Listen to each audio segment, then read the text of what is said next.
नमस्कार, किसान समाचार में आपका स्वागत है। मैं हूं साइमा खान। सबसे पहले नजर हेडलाइंस पर। लोकसभा ने सोमवार को तटीय जलीय कृषि प्राधिकरण संशोधन विधेयक 2023 किया पारित। केंद्रीय मंत्री पुरुषोत्तम रुपाला ने कहा कि व्यापार में सुगमता के लिए विधेयक में कुछ अपराधों को अपराध की श्रेणी से किया गया है मुक्त और अलग। मत्स्य पालन मंत्रालय बनाने के बाद 20,000 करोड़ रुपए केवल प्रधानमंत्री मत्स्य संपदा योजना के लिए किए गए आवंटित।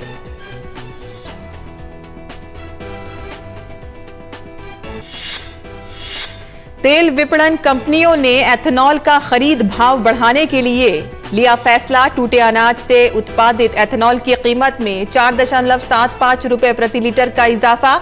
मक्का से उत्पादित पेट्रोल के मूल्य में 6 रुपए की गई वृद्धि और नई दरें 2022-23 एथेनॉल आपूर्ति वर्ष के शेष महीने के लिए होंगी लागू। उत्तर प्रदेश के कृषि मंत्री ने किसान पाठशाला को किया संबोधित। कहा कि कृषि में तकनीक का प्रयोग कर आय बढ़ाएं किसान अर्थव्यवस्था को 1 ट्रिलियन तक पहुंचाने में दे सकते हैं योगदान। किसान पाठशाला किसानों को जागरूक करने और सरकारी योजनाओं में सहभागिता बढ़ाने में कर रही है मदद।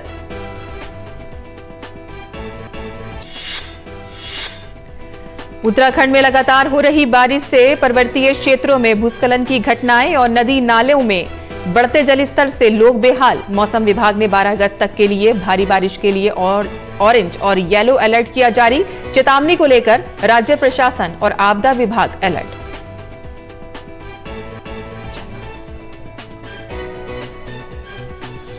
और अब समाचार विस्तार से। लोकसभा ने आज तटीय जलीय कृषि प्राधिकरण संशोधन विधेयक 2023 पारित कर दिया।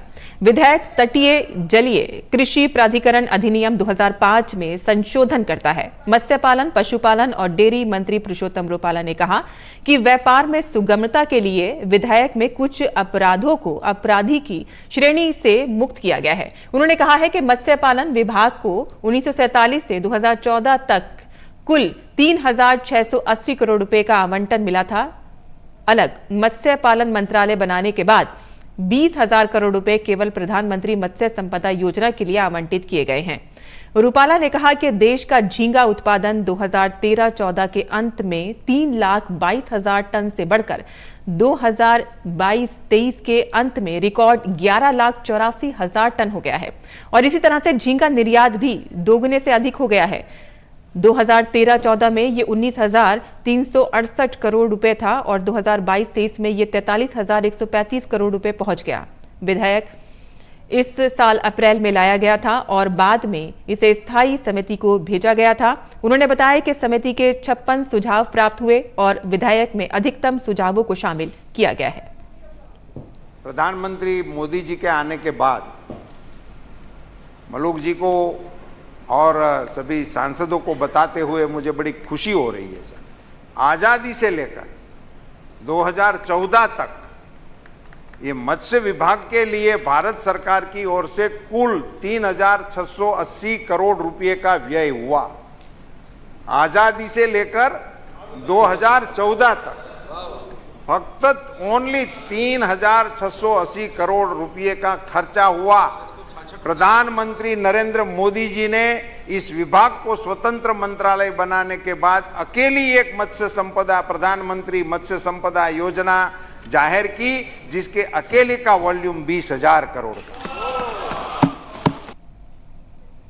आपको बता दें कि तटीय जलीय कृषि प्राधिकरण विधेयक 2023 सोमवार को लोकसभा से पारित किया गया।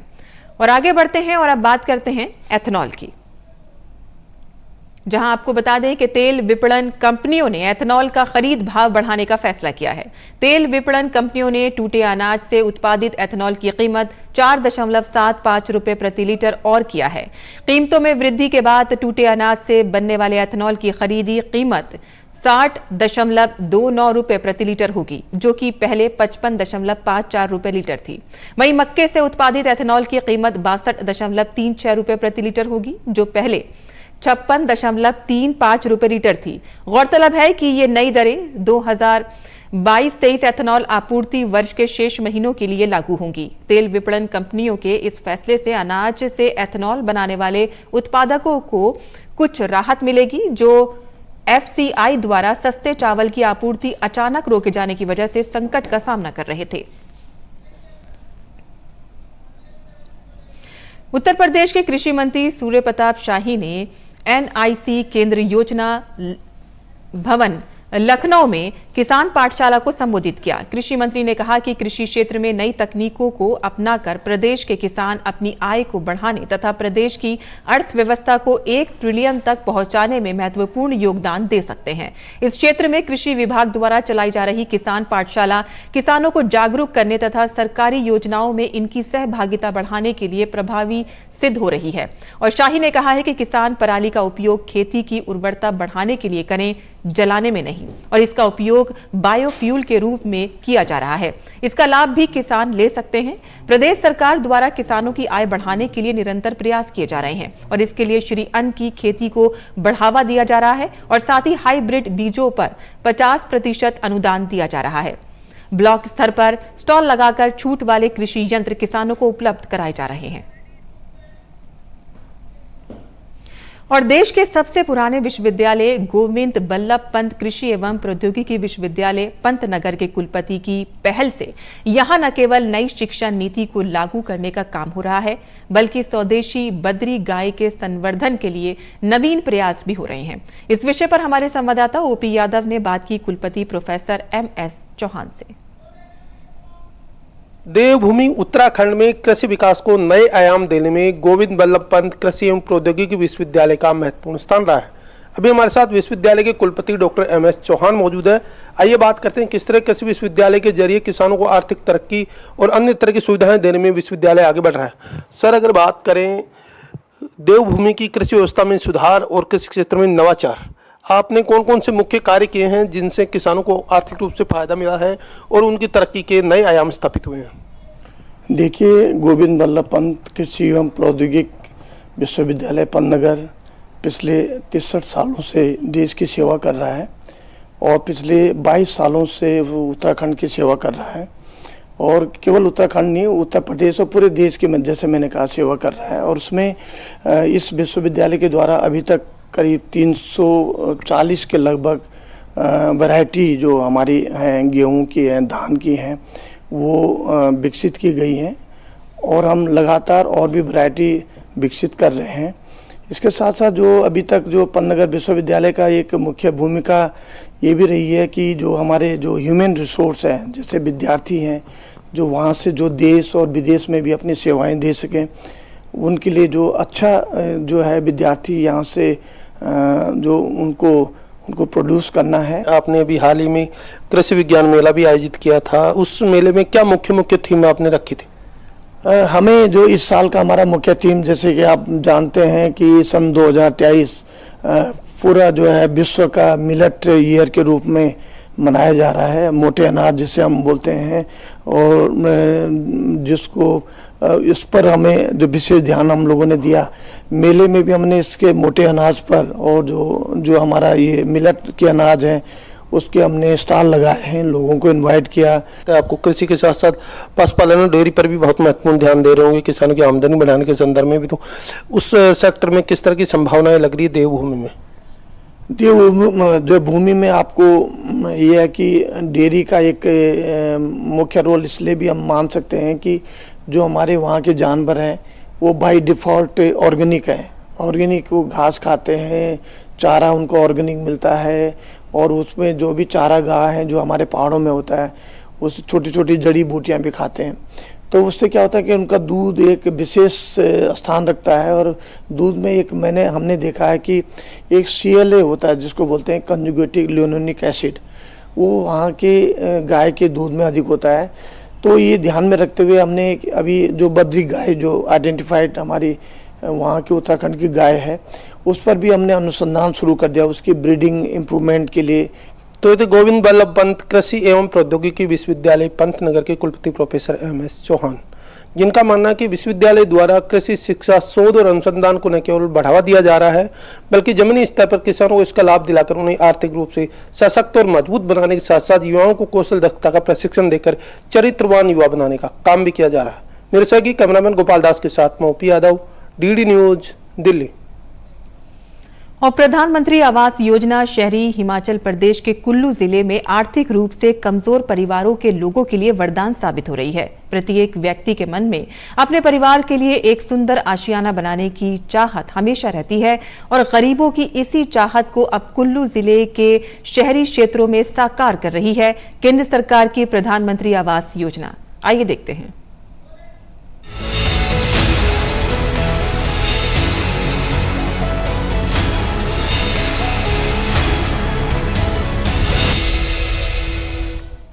प्रधानमंत्री आवास योजना केंद्र सरकार द्वारा गरीब तबके के लोगों को अपना पक्का आशियाना उपलब्ध करवाने के लिए शुरू की गई एक महत्वाकांक्षी योजना है।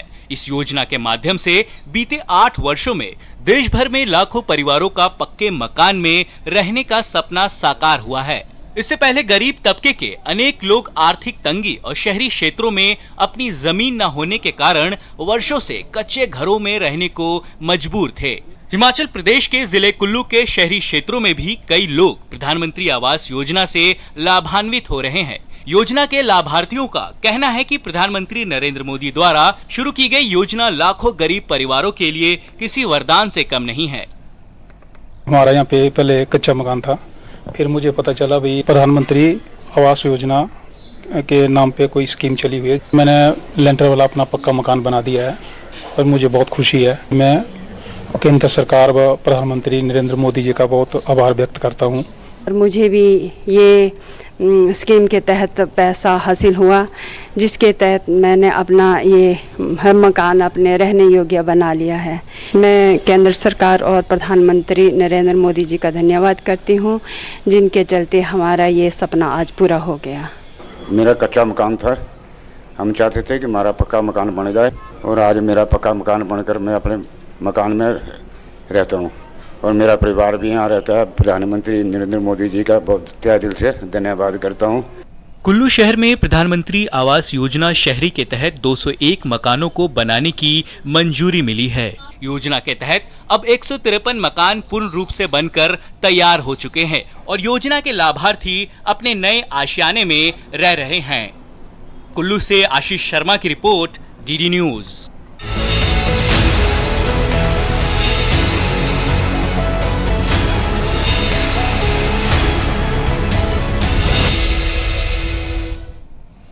और तीसरा ये पंचायती राज व्यवस्था बहाल होने के बाद जम्मू कश्मीर के गांव की तस्वीर और तकदीर दोनों में बड़ा बदलाव नजर आ रहा है।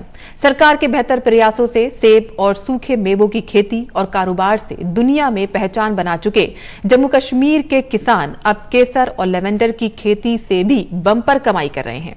आइए देखते हैं।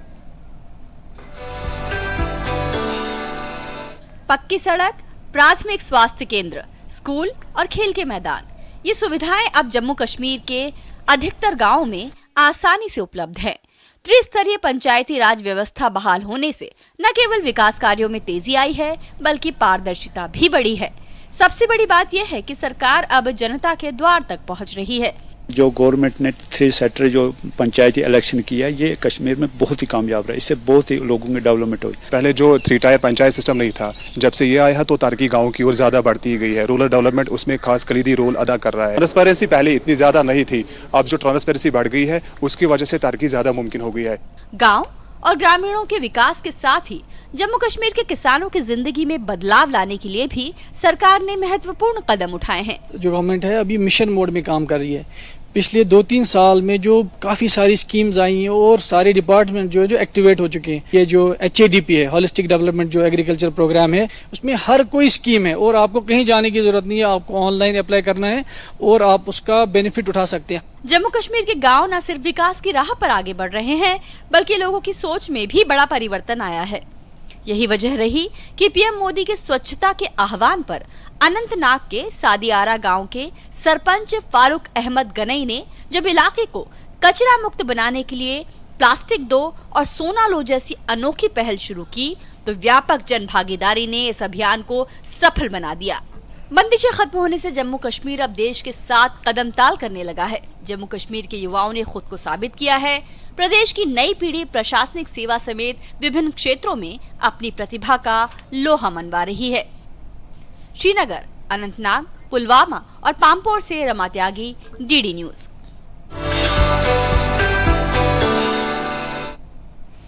और उत्तराखंड में बारिश का प्रभाव आने वाले दिनों में भी बना रहेगा। राज्य में लगातार हो रही बारिश से पर्वतीय क्षेत्रों में भूस्खलन की घटनाएं और नदी नाले में बढ़ते जलस्तर से आम जनजीवन पर बुरा असर पड़ रहा है।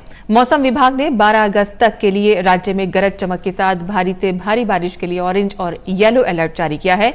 इस चेतावनी को लेकर राज्य के सभी जिला अधिकारियों और आपदा विभाग को अलर्ट मोड पर रखा गया है। राज्य के कई स्थानों पर हल्की से मध्यम बारिश हो रही है। देहरादून सहित 5 जिलों में और गुरुवार के लिए 7 जिलों के लिए ऑरेंज अलर्ट जारी किया गया है। हरिद्वार में गंगा का जलस्तर 292.85 मीटर पर है, जो खतरे के निशान से नीचे है। मौसम विभाग के जारी पूर्व अनुमान के अनुसार टिहरी, गढ़वाल, देहरादून, पौड़ी, गढ़वाल, चंपावत, नैनीताल 9 अगस्त के लिए टिहरी, गढ़वाल, देहरादून, पौड़ी, गढ़वाल, चंपावत, नैनीताल, उधम सिंह नगर और हरिद्वार जिले में भारी से भारी बारिश के लिए ऑरेंज अलर्ट की चेतावनी जारी की गई है।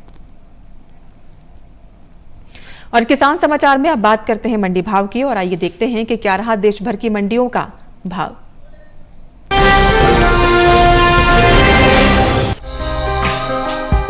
कृषि उपज मंडियों में इन दिनों मक्का की आवक सामान्य बनी हुई है। भाव पर नजर डालें तो एग्मार्कनेट के मुताबिक गुजरात की दाहोद मंडी में 5 अगस्त को मक्का का भाव रहा 2500 रुपए, जो कि 7 अगस्त को 100 रुपए बढ़कर 2600 रुपए हो गया। वहीं राजस्थान की कोटा मंडी में सोमवार को मक्का का कारोबार 1850 रुपए पर हुआ।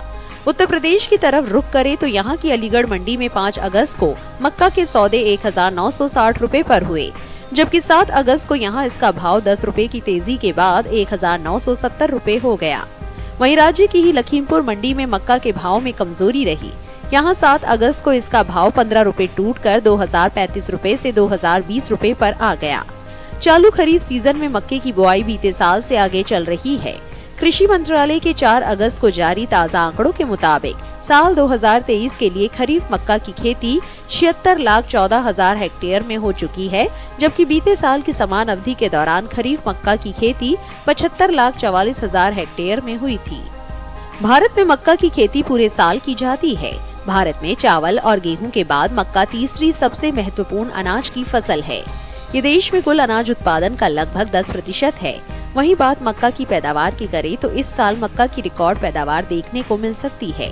कृषि मंत्रालय की ओर से जारी तीसरे अग्रिम अनुमान के मुताबिक साल 2022-23 के दौरान देश में मक्का की रिकॉर्ड उपज 359,13,000 टन होने का अनुमान जताया गया है, जो पिछले साल की 337,30,000 टन की पैदावार की तुलना में 21 लाख टन अधिक है। अनुमान है कि मक्का की रिकॉर्ड उपज का असर इसके बाजार भाव पर पड़ सकता है। मक्का के निर्यात पर नजर डालें तो कृषि और प्रसंस्कृत खाद्य उत्पाद निर्यात विकास प्राधिकरण यानी एपिडा के मुताबिक वित्त वर्ष 2022-23 के दौरान भारत ने विश्व भर में 34,53,680.58 मीट्रिक टन मक्के का निर्यात किया है, जिसकी कुल कीमत 8,987 करोड़ 13 लाख रुपए है। और अगर अमेरिकी डॉलर में इसकी कीमत की बात करें तो 1,116.17 अमेरिकी मिलियन डॉलर है।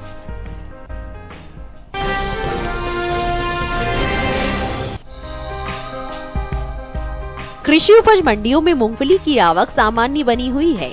भाव की बात करें तो सोमवार को ज्यादातर कृषि उपज मंडियों में मूंगफली के भाव में उठापटक देखने को मिली है। जहां गुजरात की दीसा मंडी में मूंगफली के सौदे मजबूती के साथ हुए, वहीं उत्तर प्रदेश की फर्रुखाबाद मंडी में इस दौरान मूंगफली के भाव में नरमी देखने को मिली। एग्मार्कनेट के मुताबिक गुजरात की दीसा मंडी में 5 अगस्त को मूंगफली का भाव रहा 6,250 रुपए। 7 अगस्त को इसके भाव में 250 रुपए की तेजी आई और भाव 6,500 रुपए प्रति क्विंटल पर जा पहुंचा। राज्य की ही अमरेली मंडी में इस दौरान मूंगफली के सौदे 7,850 रुपए पर हुए। उत्तर प्रदेश की बात करें तो यहाँ की फर्रुखाबाद मंडी में 5 अगस्त को मूंगफली का भाव रहा 6,025 रुपए, जो कि 7 अगस्त को 75 रुपए टूटकर 5,950 रुपए पर आ गया। वहीं राज्य की माधोगंज मंडी में 7 अगस्त को मूंगफली का कारोबार 6,450 रुपए प्रति क्विंटल पर हुआ। चालू खरीफ सीजन में मूंगफली की बुआई बीते साल से आगे चल रही है। कृषि मंत्रालय के मुताबिक साल 2023 के लिए खरीफ मूंगफली की खेती 34,94,000 हेक्टेयर में हो चुकी है, जबकि बीते साल की समान अवधि के दौरान मूंगफली की बुआई 34,56,000 हेक्टेयर में हुई थी। यानी इस साल खरीफ सीजन में मूंगफली की बुआई का क्षेत्रफल 38,000 हेक्टेयर आगे चल रहा है। मूंगफली के निर्यात पर नजर डालें तो एपीडा के मुताबिक साल 2023-24 में अप्रैल से मई महीने के दौरान देश से होने वाले मूंगफली के निर्यात में बढ़त देखने को मिली है। बीते 2 महीने के दौरान मूंगफली का निर्यात 38,386 टन बढ़ा है। साल 2023-24 में अप्रैल से मई के दौरान मूंगफली का निर्यात 1,22,500 टन का हुआ है, जबकि बीते साल इस दौरान मूंगफली का निर्यात 84,114 टन रहा था। वहीं बात मूंगफली की पैदावार की करें तो घरेलू स्तर पर इस साल मूंगफली की पैदावार में बढ़त देखने को मिल सकती है। कृषि मंत्रालय के तीसरे अग्रिम अनुमान के मुताबिक साल 2022-23 के दौरान मूंगफली की उपज 102,82,000 टन होने का अनुमान जताया गया है, जबकि बीते साल की समान अवधि के दौरान मूंगफली की पैदावार 101,35,000 टन रही थी। मूंगफली की उपज में हुई बढ़त का असर कृषि उपज मंडियों में इसके बाजार भाव पर पड़ सकता है।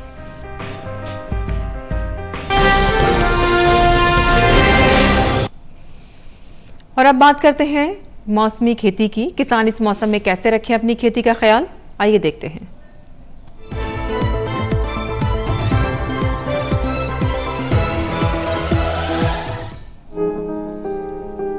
महाराष्ट्र के पुणे और सोलापुर में धान और बाजरे की बुआई जारी रखें। यहाँ साफ मौसम में किसान सोयाबीन, मूंग, उड़द और मक्का के खेतों में सस्य क्रियाएं कर ले।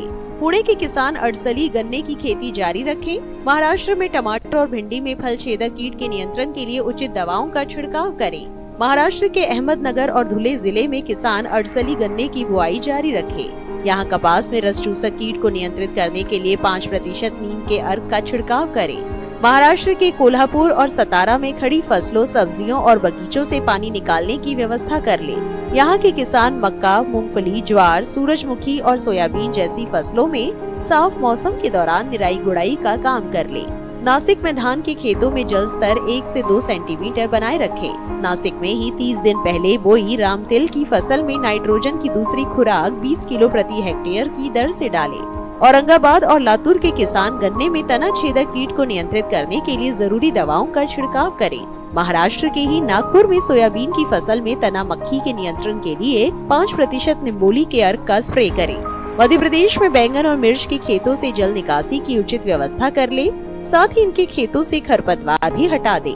मध्य प्रदेश में किसान धान की निराई गुड़ाई के बाद उर्वरक डाल ले। मध्य प्रदेश में ही जामुन, अमरूद और आम जैसे फलों के पेड़ों में छटाई का काम कर ले।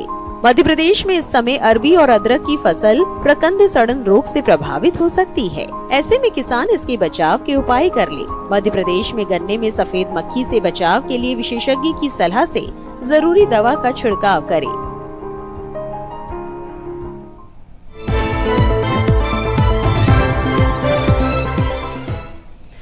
और खेती किसान से जुड़ी खबरों के बाद आइए अब नजर डालते हैं कुछ और खबरों पर। खास खबर में जन्म और मृत्यु पंजीकरण संशोधन विधेयक भी राज्यसभा से पारित हो गया। राज्यसभा ने जन्म और मृत्यु पंजीकरण संशोधन के बाद लोगों के पास जो प्रमाण पत्र होगा वो किसी भी तरीके की सुविधाओं को हासिल करने में मददगार होगा, जिसमें नौकरी से लेकर अन्य तमाम सेवाएं शामिल होंगी।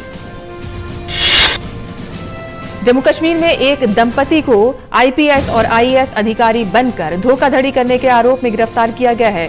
उन्होंने नौकरी, स्थानांतरण और अन्य लाभ का वादा करके कई लोगों से लाखों रुपए की ठगी की थी। उनकी पहचान मनमोहन और उनकी पत्नी आयुष कौल के रूप में की गई है। मनमोहन एक निलंबित पुलिसकर्मी हैं। चंद्रयान 3 चंद्रमा के दीर्घ वृत्ताकार कक्षा में परिक्रमा कर रहा है और इसकी सभी प्रणालियां सामान्य रूप से काम कर रही हैं। इसरो ने 5 अगस्त को चंद्रयान 3 के चंद्रमा की कक्षा में सफल प्रवेश के बाद वहां ली गई आश्चर्यजनक तस्वीरें जारी की। चंद्रमा के और नजदीक पहुंचने की चंद्रयान 3 की अगली प्रक्रिया 9 अगस्त को दोपहर 1 बजे से 2 बजे के बीच निर्धारित है। बेंगलुरु में इसरो के यान पर लगातार निगरानी रखी जा रही है। अमरनाथ यात्रा सुचारू रूप से जारी है। अमरनाथ यात्रा तीर्थ यात्रियों का नया जत्था पंथा चौक आधार शिविर से बालटाल और पहलगाम मार्गों से पवित्र अमरनाथ गुफा के लिए रवाना हुआ। तेलंगाना में एक भीषण सड़क हादसा हुआ है। एक लॉरी ने सड़क किनारे खड़ी गाड़ियों को टक्कर मार दी, जिसमें से एक व्यक्ति की मौत हो गई। चालक मौके से फरार हो गया। पुलिस ने लॉरी चालक को पकड़ने के लिए टीम गठित की है और इसके साथ ही कई धाराओं के तहत मामला दर्ज किया है। अयोध्या में बनने वाले भव्य श्री राम मंदिर की काष्ठ प्रतिकृति को बनाने का काम सूरत में जोरों शोर से चल रहा है। दीपावली के पहले लकड़ी के बने राम मंदिर की प्रतिकृतियों को बाजार में उतारा जाएगा और इसे बनाने के लिए सूरत के कारीगर दिन रात मेहनत कर रहे हैं। इन प्रतिकृतियों को श्री राम मंदिर की हूबहू शक्ल देने के लिए कारीगर नई तकनीक का इस्तेमाल कर रहे हैं। गुजरात के सूरत में तैयार हो रही श्री राम मंदिर के मॉडल को परेश पटेल तैयार कर रहे हैं और इसे दिवाली गिफ्ट के रूप में तैयार किया जा रहा है। कश्मीरी पंडित राहुल भट्ट के पिता बट्टीजी भट्ट ने रिटायर्ड जज नीलकंठ गंजू हत्याकांड पर कहा है कि अगर इतने साल बाद किसी मामले में फिर से जांच हो रही है तो ये अच्छी बात है और साथ ही उन्होंने कहा है कि इस मामले में दोषियों को सजा होनी चाहिए। नूंह में हिंसा के बाद प्रशासन के प्रयासों से आम जनजीवन पटरी पर लौटने लगा है। जिले में हरियाणा राज्य परिवहन डिपो की बस सेवा बहाल हो गई है। प्रशासन सभी समुदायों के साथ शांति बहाली में जुटा हुआ है। किसान समाचार में आज के लिए बस इतना ही। अनुमति दें, नमस्कार।